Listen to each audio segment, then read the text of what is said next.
Your turn. If you have a copy, and make sure everybody does get one of the beautiful picture book and program that they put together. I had a call from Mary Schutz several months ago, and she said they're really going to pull out all the stops on this one, and if you've got a photograph that we could use of you and Gene, we'd love to have that, but we'd like you to write your thumbnail sketch memoirs of you and Gene Autry. So we got to go back to October the 28th, which I just mentioned. But in 1939, I was 5 years old, and so were you. My dad was an officer in the CCC camps, and I know a lot of you folks remember Mr. Roosevelt's plan to keep people working during that bad depression. WPA was when one side kept street workers going, fixing streets, anything to keep people with a couple of bucks in their pockets and some groceries.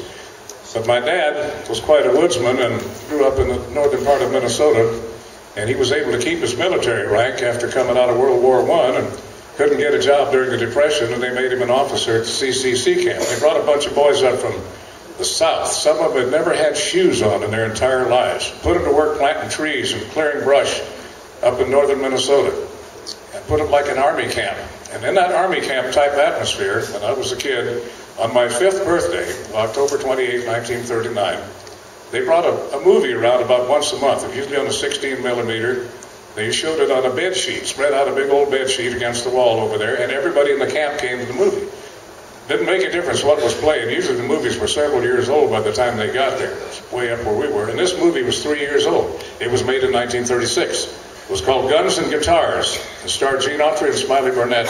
And on my 5th birthday, with that ice cream dripping down my face, I took one look at that guy on that beautiful horse, that snow white hat and silver mounted saddle, playing that guitar and singing those songs.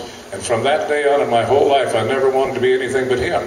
I wanted to be just like him. I wanted to be him. But if I couldn't be him, I wanted to be just like him. And I never really ever wanted to be anything else. There are a lot of wonderful occupations out there.